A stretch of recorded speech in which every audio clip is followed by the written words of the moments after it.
What's going on today, people? It's young Baselord TJG back in with another video. So in this video, I'm going to be talking about some of the cards I think will go best with Ra. Ra, the Wing Dragon God card, whatever you want to call it. So I'm trying to... I'm going to pull up the card real quick just so I can read the text on it. Just so we all know what this card does, because this card is going to be nothing other than a meme card, like a YouTube card, pretty much, in my opinion. I don't think it's going to be anything meta-defining, but I'm not sure yet, because the card hasn't come out yet. It's not going to come out for another couple days, and no one's going to be able to use it until then. But this deck is pretty much just preliminary thoughts on what I think the card, what cards are going to go well with it, and a good farm deck that can be used for Merrick right now.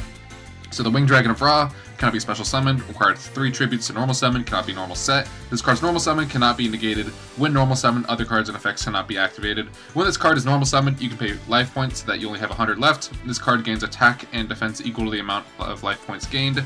You can pay 1,000 life points and target one monster on the field, destroy that target. So some positives and negatives. Positive, this card can have ridiculously high attack and defense. This card can also, if you pay 1,000 life points, you can destroy one monster in the field that can be targeted, so you can't target hazy things. When normal summon, other cards cannot be activated, and this card's summon cannot be negated as well, which is nice, so if anyone's trying to Champion's Vigilancy or anything like that. Ultimate Providence, I don't know how that's going to work on this. Counter traps in general, I'm not really sure how they work on this, although I think this card can't be floodgated. Well, yes, it can't be floodgated because when normal summon, other cards and effects cannot be activated. So it is getting on the field once you do have everything out for it. So the first card I want to talk about is the only card... Oops, I don't actually have. I gotta go here for that for 1 second. Because one card I think is going to be a staple in all the decks is going to be Ra's Disciple. This card just came out with the new Merrick event. It's got 1100 attack, 600 defense. It's a light fairy monster, and when this card is summoned, you can special summon up to 2 Ra's Disciple from your hand and or deck. So this card is really good for getting things out. Cannot be tributed, except for the tribute summon of Slifer the Sky Dragon, Obelisk the Tormentor, or the Winged Dragon of Ra. This just leads me to believe that we're going to get the other 2 sometime soon. I would expect probably the next month or so. You cannot special summon monsters except by the effect of Ra's Disciple. So this card is great for getting out the God cards, and it's not good for much else. Because of that, I think it is probably going to be a standard card in Ra decks, or when we get them, Slifer and Obelisk decks. Now, Ra is kind of the worst out of all of them because Slifer has the pretty good effect, but Obelisk has a great effect. We'll get to those once they actually come into the game. But yeah, I don't think Ra is going to be anything meta-defining, but still. Nonetheless, these are some cards I think will be good for it. It's 29 cards in here. It was going to be 30 once I had a Ra's Disciple, but I figured I'd just make this video anyway. So the first card I want to talk about is Destiny Hero Plasma, because this is another card that requires 3 tributes. And if you're running things in your deck that aren't Ra's Disciple, so if you're going with Cosmic Compass, or if you have the Agent of Creation Venus, or if you have Phantom Sky Blaster, it's another way for you to get out your Destiny Hero Plasma. And I think this will be a good combination as long as you're not critically relying upon Destiny or on Ra's Disciple, because this card plus Ra's Disciple means nothing. If you don't have your Ra in hand and you activate Ra's Disciple, it's not going to be good for you.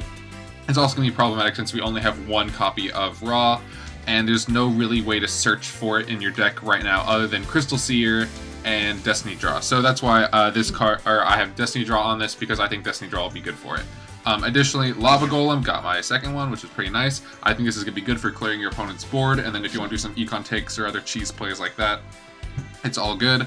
I think Chaos Hunter is good as well, because this just shuts down ninjas, which are pretty problematic for Ra, since it can be banished by Black Dragon Ninja.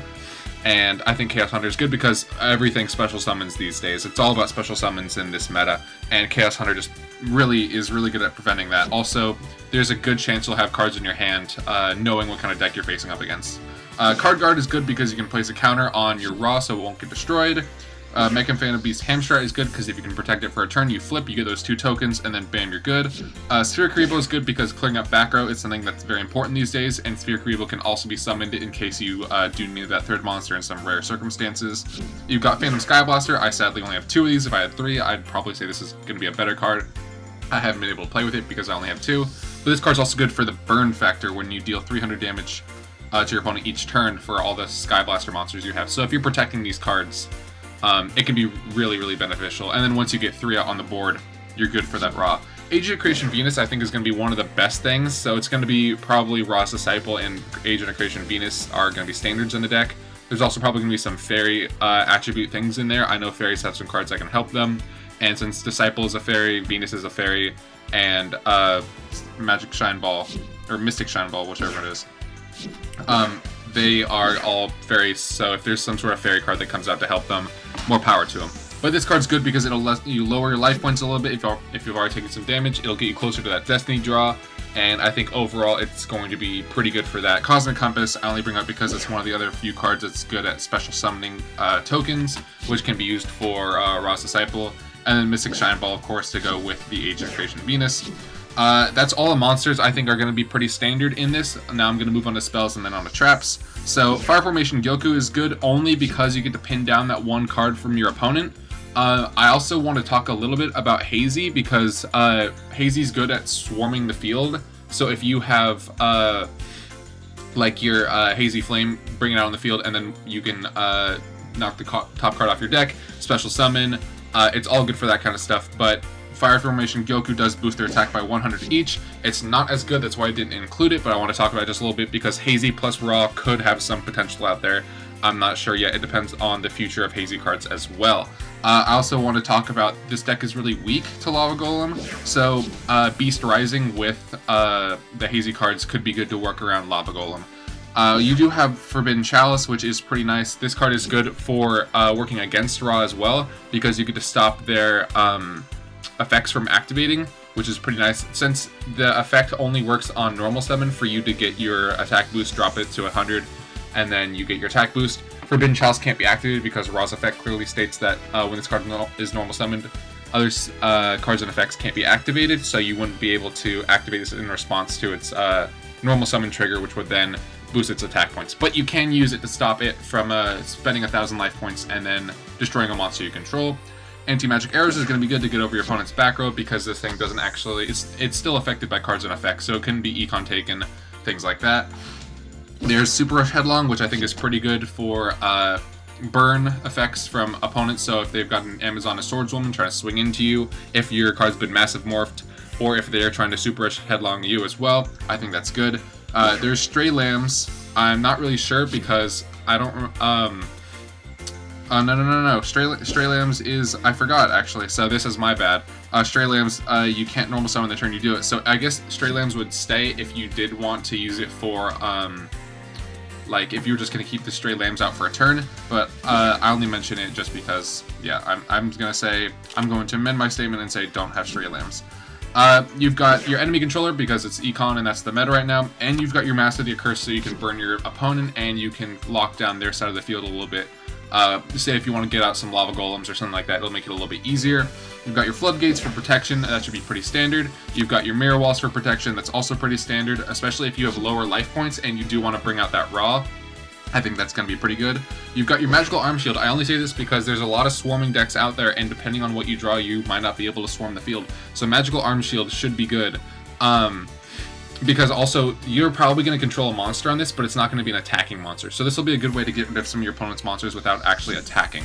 Impenetrable Attack is good to keep your Raw in case there's going to be an attack on it, or if you need to not take battle damage for one turn, or any damage. Draining Shield is good because you'll raise your life points back up after this card has been activated, so once they swing into you, you're going to gain life points instead of lose it, which is pretty nice.